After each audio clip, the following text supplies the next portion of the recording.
questão assim nos diz: o carnaval é bom para brincar, bom para fazer e é bom para pensar. Festa civilizatória, cujos rastros dourados buscamos na poeira do tempo. Festa contemporânea, sempre desdobrada em inesgotável multiplicidade.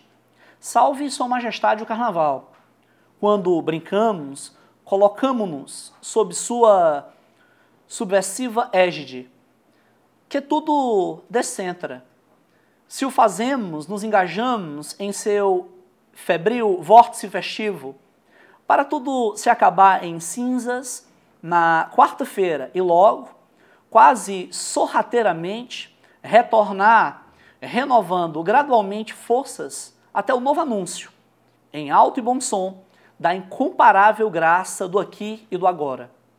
A respeito da referida festa popular, pode-se inferir que, em um primeiro momento, gostaria de apresentar a historicidade do carnaval. Quando nós olhamos para a antiguidade clássica, o nosso pensamento imediato é imaginar o carnaval e interpretá-lo como a festa do carro naval. Um carro em formato de barco que percorria ruas da Grécia Antiga. E em meio a essas festividades, assim se observava práticas politeístas, um culto a deuses que denotavam virtudes e defeitos. Alguns acabaram inclinando o carnaval como a festa da carne, dos prazeres, do culto ao vinho, das manifestações teatrais e artísticas. Na Idade Média, o carnaval passou a ser restrito, regulado e disciplinado nos espaços sociais pela Igreja medieval. Quando imaginávamos, então, a ideia de carnaval, percebíamos um ajuntamento de diferentes classes sociais. E esse ajuntamento colocava servos, nobres, clérigos, burgueses em um mesmo conluio. Ora, entendemos que na atualidade o carnaval traz ainda consigo o manejo de ser uma festa popular, que acontece em vilas, ruas, palcos, tanto para a aristocracia como ao mesmo tempo para as camadas sociais menos abastadas. Contudo, é interessante imaginarmos o carnaval é uma ponte entre a Europa e a América.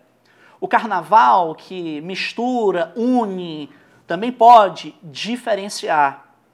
No mais, de forma didática, entendemos o carnaval como uma festa popular, como uma transição de ritmos e ritos de uma Europa para a América, impregnada nos anseios festivos de extravasar, de esquecer em um dado momento a miséria das camadas populares, daqueles que brincam e passam a ter a ilusão nos dias festivos. Ora, analisaríamos agora as alternativas. Letra A. Está desvinculada de manifestações culturais. Impossível. O carnaval é uma manifestação cultural, por si só. Letra B. Está associada ao ócio e à simplicidade de seus participantes. Lembremos que o carnaval é uma festa que envolve não só populares, é uma festa que está nos cortejos, muitas vezes da própria aristocracia, nos palácios, nos grandes salões. Letra C. Está ligada ao pluralismo cultural, constituindo-se como festa atemporal. A letra C, portanto, é o gabarito para essa questão. Vamos apenas analisar os demais itens. Letra D. Está conectada ao lúdico, portanto, à imagem, à criatividade. Contudo, há limitações. De acordo com o texto, o carnaval é plural e não limitado. Letra E. Está atualizada na compreensão de seus intelectuais. Bom, por mais que o carnaval possa ser atualizado, nós entendemos que ele é plural. Ele tanto se comunica com as camadas mais baixas, como também com a aristocracia. Portanto, repetindo o gabarito para a primeira questão, letra C. Vamos então para a segunda questão. A segunda questão assim nos diz: para se compreender o caráter da colonização brasileira, é preciso recuar no tempo, para antes do seu início e indagar as circunstâncias que a determinaram. A expansão marítima dos países da Europa, depois do século XV, se originou de simples empresas comerciais levadas a efeito pelos navegadores daqueles países. Nós vamos interpretar agora esse fragmento documental. Nós entendemos muito bem que o pioneirismo nas grandes navegações está associado aos países ibéricos, portanto, Portugal e Espanha.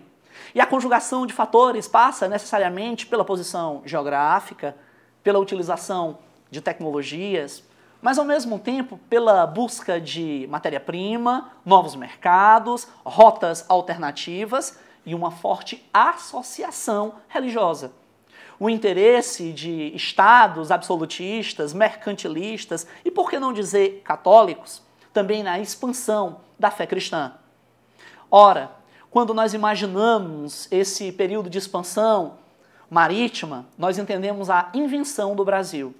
O Brasil seria uma colônia de exploração nascida nos trópicos, uma formação europeia, melhor dizendo, uma invenção europeia, notadamente portuguesa.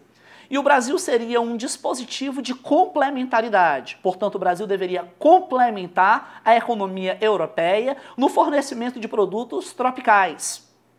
Então, de acordo com o enunciado, interpretando o caráter da colonização, pode-se constatar que colonização sobre o Brasil ou implementação de uma empresa colonial com capital privado e a subdivisão do Brasil em capitanias hereditárias está diretamente associado a uma empresa mercantilista, portanto, exploratória.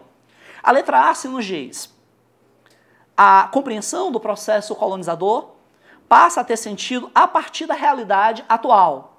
Queria lembrá-los que a interpretação dessa fonte documental cria uma conexão do passado com o presente. Então, nós partimos do passado para entendermos e analisarmos o presente, e não o inverso.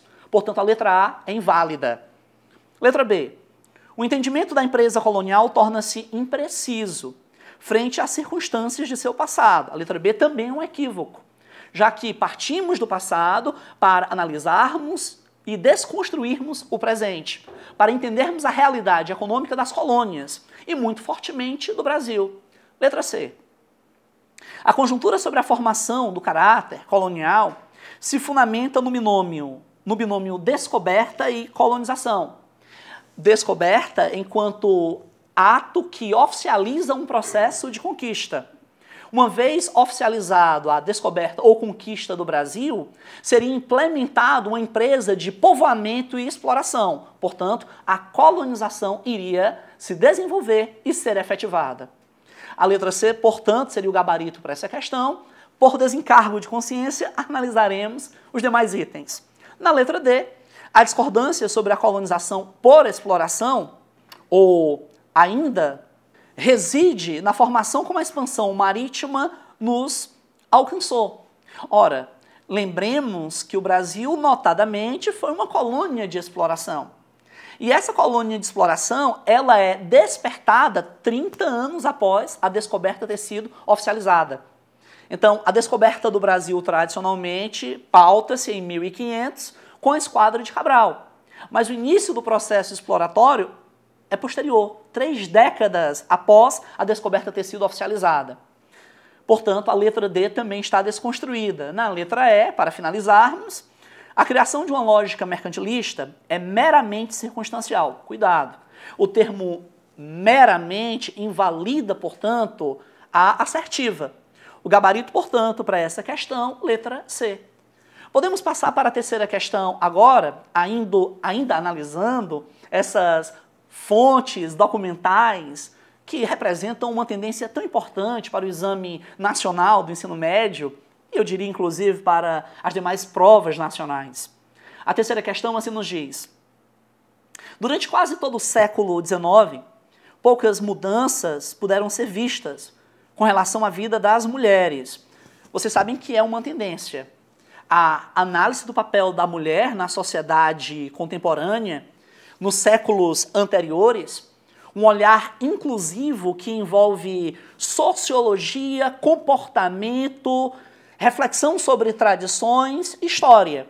Então, analisar o papel da mulher nas sociedades passadistas e a conexão para as sociedades atuais é uma tendência a respeito das grandes provas e dos grandes exames. Portanto, a reflexão inclusiva, analítica e democrática. Vamos continuar. Com relação à vida das mulheres afortunadas no interior do Nordeste, mais um detalhe, ele está a falar das mulheres que estavam no interior da aristocracia. Se falamos do Nordeste, basicamente uma aristocracia canavieira. Em comparação ao que ocorria nas cidades costeiras, portanto litorâneas, em algumas partes do sul do país, se nós estamos falando do sul do país, Rio Grande, Santa Catarina, Paraná, podemos também imaginar essa região do centro-sul, que envolveria São Paulo, o Espírito Santo, Rio de Janeiro.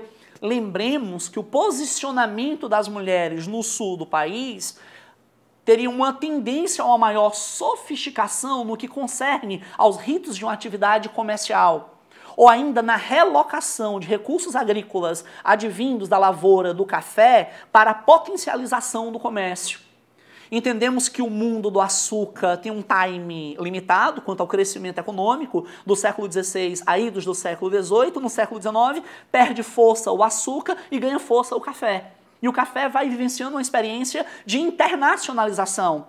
Daí uma maior abrangência de intercâmbio cultural da Europa via sul do Brasil. Sul do Brasil envolvendo o sul, mas muito fortemente o centro-sul, a porção sudeste.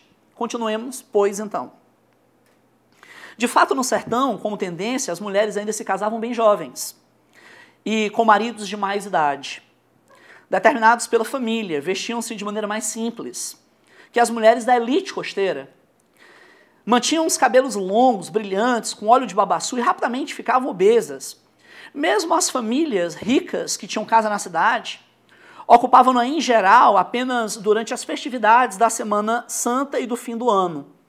No sertão, onde a fortuna traduzia-se na posse de terras e gado, as mulheres mais ricas apreciavam caros equipamentos de montaria.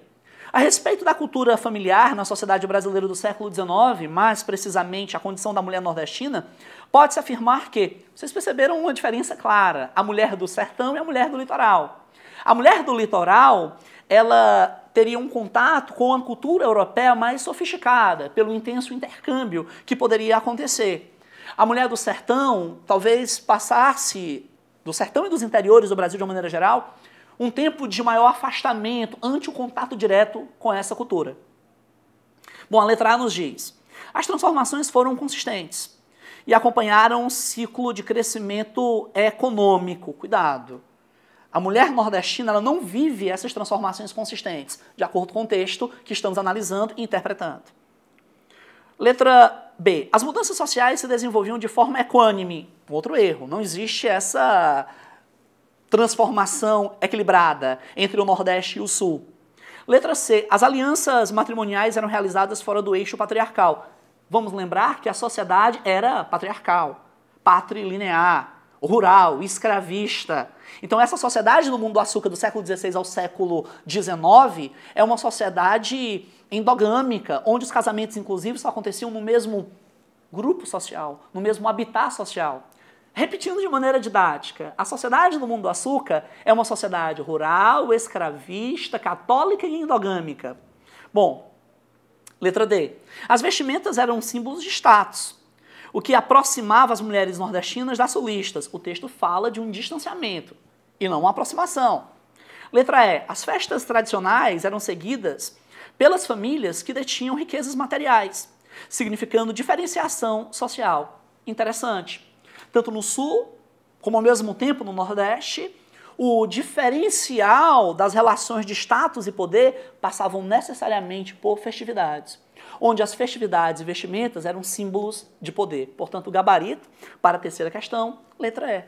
Podemos passar para a quarta questão, então, onde analisaremos o seguinte texto. A situação de dependência e subordinação orgânica e funcional da economia brasileira, com relação ao conjunto internacional de que participa, é um fato, portanto, um acontecimento que se prende às raízes da formação do país. A economia de exportação, constituída para o fim de fornecer gêneros alimentícios e matérias-primas tropicais aos países portanto metrópoles, vocês inteligentemente já devem ter observado que está se criando uma conexão que remonta para nós o Pacto Colonial. E o Pacto Colonial, por sua vez, conecta colônia e metrópole, onde a metrópole ela vai capitanear as estruturas de exploração. É a metrópole que irá implementar a empresa mercantilista exploradora. E a colônia, portanto, assim a receberá. Em outras palavras, a colônia complementa a economia metropolitana. A colônia, por sua vez, ela recebe os traços de uma cultura europeia e esses traços, eles irão dar uma lógica de suporte. Em outras palavras, a colônia é o suporte para a metrópole. A colônia complementa a vida metropolitana. Então, a economia de exportação, como foi dito, constituída para o fim de fornecer gêneros alimentícios e matérias-primas tropicais aos países e populações das regiões temperadas da Europa, e mais tarde também da América, se organizará e funcionará em ligação íntima e estreita dependência do comércio ultramarinho, em função do qual se formou e desenvolveu. Não esqueça que nós estamos falando do capitalismo comercial sob a intervenção do Estado. E todos vocês sabem que o capitalismo comercial sob a intervenção do Estado, ele é caracterizado como mercantilismo. Então, o que entendemos como mercantilismo?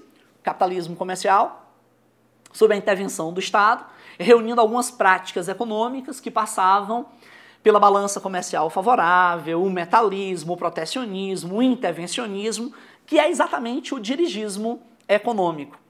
O Brasil estava submetido a um padrão de monopólio. Portanto, o Brasil só poderia comprar produtos manufaturados da metrópole. E o Brasil deveria vender suas matérias-primas de origem animal, mineral ou vegetal para a respectiva metrópole, também em grau de exclusividade. O enunciado assim nos diz: a respeito da economia brasileira, tratada no exceto, portanto, fragmento de texto, pode-se inferir que, letra A, foi orientada, desde sua constituição interna, por padrões autonomistas. Esse é o erro. Não existe essa autonomia no que concerne uma colônia de exploração. Inclusive, seja mesmo uma colônia de povoamento, existem padrões de restrições. Muito embora uma colônia de povoamento consiga ter um pouco mais oxigênio de liberdade. Letra B. Era produto de uma conjugação de forças internacionais que nos colocava com a função de economia complementar. Bom, a letra B expressa a interpretação textual em grau de precisão.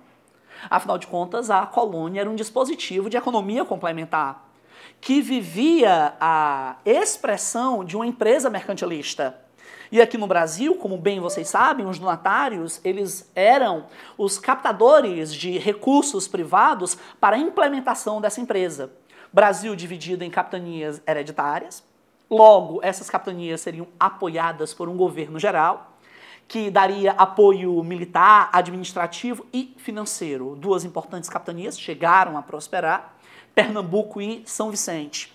Lembremos que do século XVI ao século XVIII existiu a força do açúcar. No século XVIII, o açúcar ele é ofuscado pela mineração. Evidentemente, bem sabemos que há uma crise na economia açucareira e essa crise está muito fortemente relacionada à forte concorrência antiliana, a região das Antilhas, onde os holandeses passam a produzir o açúcar em questão.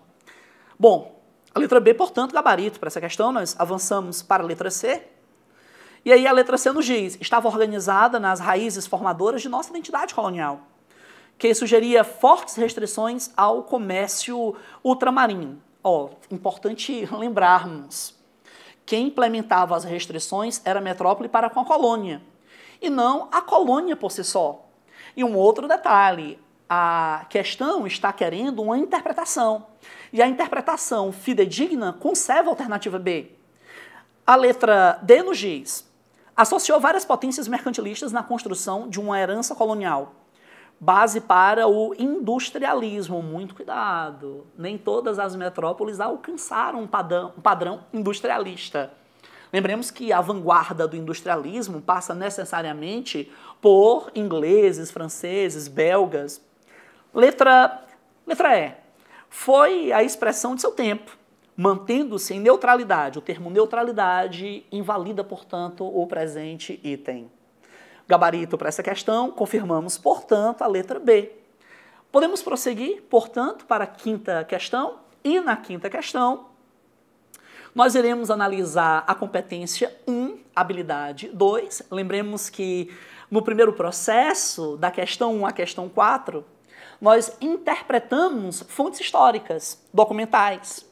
E essas fontes históricas seguiram da questão 1 à questão 4. Agora, na questão 5, nós iremos analisar a produção da memória. E a questão 5 é extremamente importante nessa reflexão sobre a memória do passado e as suas repercussões na construção da história presente. Vamos, então, para a quinta questão. A quinta questão nos diz: o esquecimento, e eu diria mesmo o erro histórico, parece-me que o esquecimento agora se torna algo proposital, quando se tenta esconder, refutar ou tentar anular o passado, são fatores essenciais na criação de uma nação. Vocês estão a perceber que o autor está a dizer que o esquecimento é um fator essencial para se construir uma nação, numa predisposição de manipulação e controle social. Esconder fatos, apagar acontecimentos, seria, portanto, uma estratégia importante para se garantir controle social. E por isso, o progresso dos estudos históricos representa um perigo para a nacionalidade. Por que o progresso dos estudos históricos pode ser um perigo para a nacionalidade? Porque as reflexões sobre a memória pode gerar uma revisão histórica. Em outras palavras, aquilo que foi escondido, distorcido ou sofreu uma tentativa de ser apagado pode vir à tona, gerando conscientização, reflexão e mudança social. Essa é uma conexão importante entre sociologia, ética e história. Portanto, nós temos aí um importante pilar: sociedade, cultura e poder.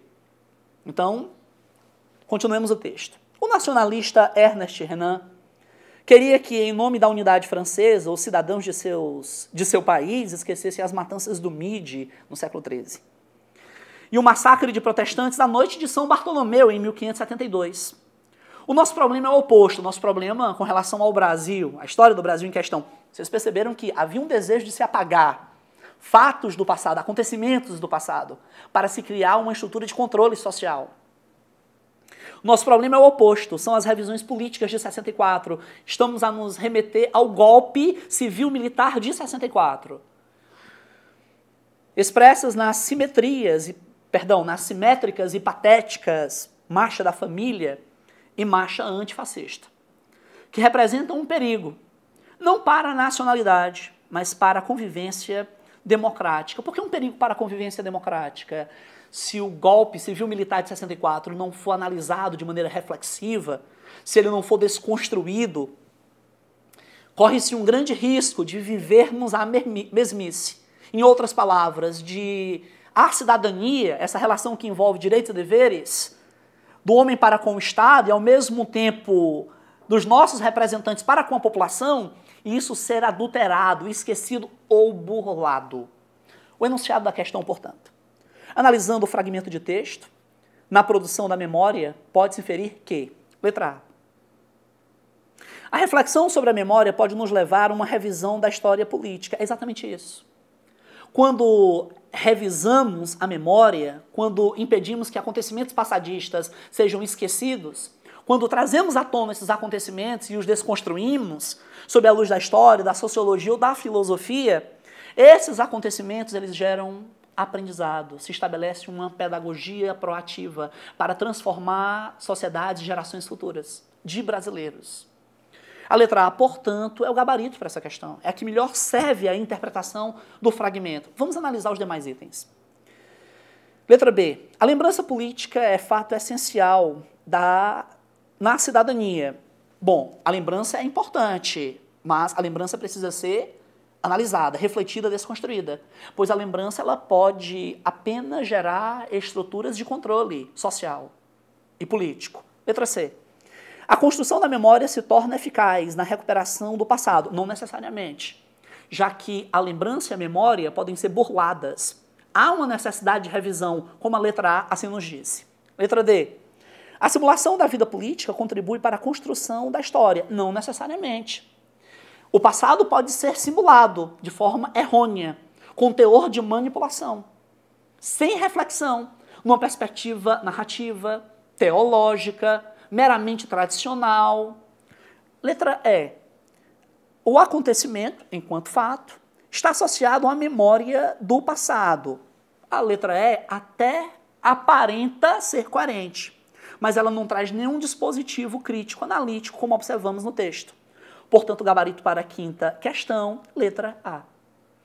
Vamos agora para a nossa última questão, nessa estruturação de bloco.